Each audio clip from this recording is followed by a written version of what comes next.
नमस्कार, दर्श न्यूज में आप सभी का स्वागत है। दिन भर की टॉप खबरों के साथ मैं रितेश शर्मा।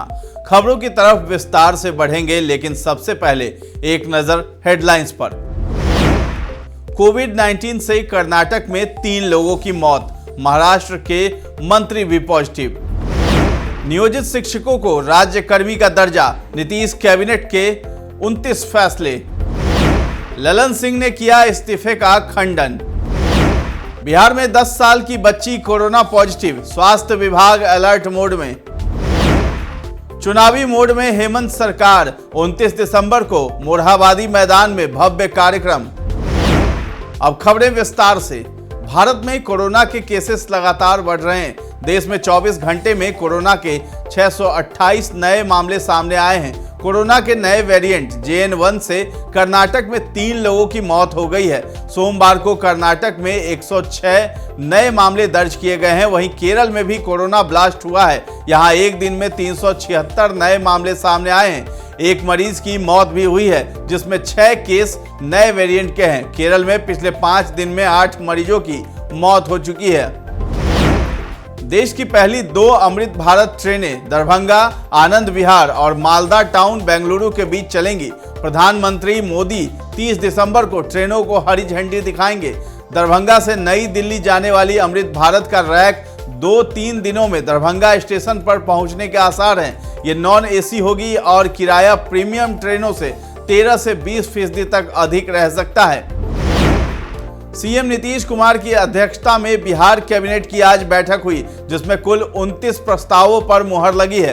मंत्रिमंडल की इस बैठक में नीतीश सरकार ने नियोजित शिक्षकों को नए वर्ष का बड़ा तोहफा दिया है। मंत्रिमंडल की बैठक में बिहार विद्यालय विशिष्ट शिक्षक नियमावली 2023 को स्वीकृति दे दी गई है। बताया जा रहा है कि इसका फायदा बिहार के लगभग 4 लाख शिक्षकों को मिलेगा। जल्द ही शिक्षा विभाग की ओर से सक्षमता परीक्षा आयोजित की जाएगी। उसके बाद नियोजित शिक्षकों को राज्य कर्मी का दर्जा दिया जाएगा। बिहार में मुख्यमंत्री नीतीश कुमार की पार्टी JDU के राष्ट्रीय अध्यक्ष ललन सिंह के इस्तीफे की खबरों से सियासी हलचल तेज हो गई है। मीडिया में ललन सिंह के इस्तीफे को सुनकर नीतीश के करीबी मंत्री विजय चौधरी भागे भागे JDU कार्यालय पहुंचे और सभी अटकलों को खारिज कर दिया है। विजय चौधरी ने ललन सिंह के इस्तीफे की खबर को पूरी तरह से गलत बताया है। JDU के राष्ट्रीय अध्यक्ष ललन सिंह के इस्तीफे की खबर आज सुबह ही राजनीतिक गलियारों में चर्चा का विषय बनी हुई थी, लेकिन इस खबर का खंडन खुद ललन सिंह ने भी किया है। उन्होंने इसे बेबुनियाद बताया है। ललन सिंह ने कहा कि मैंने JDU के राष्ट्रीय अध्यक्ष के पद से इस्तीफा नहीं दिया है, लेकिन पता नहीं क्यों इस तरह की चर्चा हो रही है। दिल्ली से पटना पहुंचे बिहार बीजेपी के प्रदेश अध्यक्ष सम्राट चौधरी ने लालू प्रसाद पर जोरदार हमला किया है। सम्राट चौधरी ने कहा है कि CBI और ED लालू प्रसाद के खिलाफ कार्रवाई कर रही है। UPA में जब सरकार में थे तब भी केंद्रीय एजेंसियों को तोता बताते थे। भ्रष्टाचारियों को यही लगेगा, उनको जेल जाना पड़ेगा, कोई रोक नहीं सकता है। उन्होंने कहा कि भ्रष्टाचार में जो लिप्त होगा उसको जेल जाना ही पड़ेगा। केंद्रीय मंत्री हरदीप सिंह पुरी आज बिहार की राजधानी पटना पहुंचे। पटना सिटी स्थित हरमंदिर साहिब गुरुद्वारा जाकर माथा टेका। हरदीप सिंह के साथ बीजेपी के प्रदेश अध्यक्ष सम्राट चौधरी भी मौजूद थे।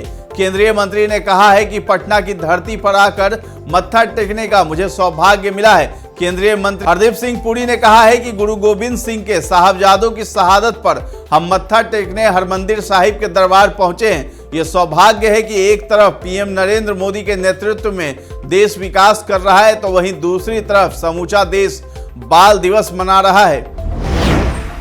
बिहार में कोरोना का एक मरीज मिला है। स्वास्थ्य विभाग के अनुसार रोहतास में एक 10 वर्षीय बच्ची को बुखार व खांसी की शिकायत हुई। एक निजी मेडिकल कॉलेज में जब उसकी जांच कराई गई तो वो कोरोना संक्रमित मिली। स्वास्थ्य सचिव संजय कुमार सिंह ने कहा है कि बच्ची की तबीयत ठीक है और उसका उपचार चल रहा है। वहीं राज्य में लगभग 5000 लोगों की सोमवार को कोरोना जांच हुई।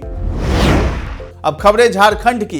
हेमंत सोरेन अब चुनावी मोड में आ गए हैं। रांची DC राहुल कुमार सिन्हा ने मोरहाबादी मैदान में 29 दिसंबर 2023 को राज्य सरकार के 4 वर्ष पूरे होने के उपलक्ष्य में आयोजित राज्य स्तरीय कार्यक्रम की तैयारी का जायजा लिया। मोरहाबादी मैदान पहुंचकर पूरी तैयारियों की जानकारी लेते हुए संबंधित सभी अधिकारियों को कई दिशा निर्देश भी दिए।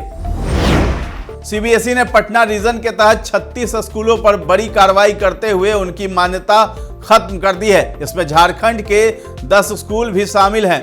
बोर्ड ने स्कूलों को नोटिस भेजकर उसे बंद करने का आदेश दिया है। ये कार्रवाई स्कूलों की ओर से सीबीएसई के मानदंडों का पालन नहीं करने के लिए किया गया है। प्राप्त जानकारी के अनुसार स्कूल बच्चों से ज्यादा फीस ले रहे थे और उसके अनुसार उन्हें न तो आधारभूत संरचना उपलब्ध कराई जा रही थी और न अकादमिक सुविधा।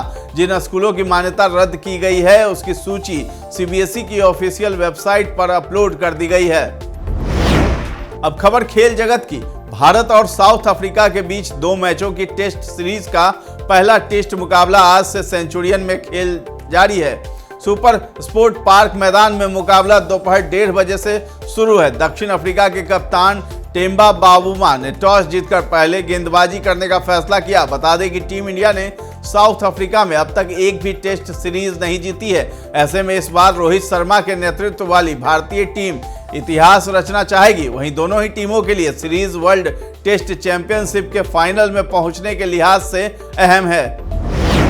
अब बात मौसम के मिजाज की। बिहार में दिसंबर महीने में ठंड अपने शवाब पर नहीं पहुंचा है, लेकिन अब आने वाले दिनों में एक बार फिर मौसम में बदलाव की संभावना है। मौसम विभाग के अनुसार नए साल के प्रारंभ में लोगों को कड़कड़ाती ठंड का एहसास होगा। इससे पहले 29 दिसंबर से पश्चिमी विक्षोभ के कारण राज्य के कई हिस्सों में बादल छाए रहने की संभावना है, जबकि 2 से 4 जनवरी के बीच राज्य के कई इलाकों में बारिश की संभावना भी जताई गई है। इसके साथ ही राज्य के कई जिलों में कुछ दिनों तक कोहरा भी छाया रह सकता है। तो ये थी दिन भर की प्रमुख खबरें। इसी तरह की खबरों से अपडेट रहने के लिए आप हमारे चैनल पर बने रहें और सब्सक्राइब कर लें। अगर ये वीडियो आप फेसबुक पर देख रहे हैं तो हमारे पेज को लाइक और फॉलो करना न भूलें। धन्यवाद।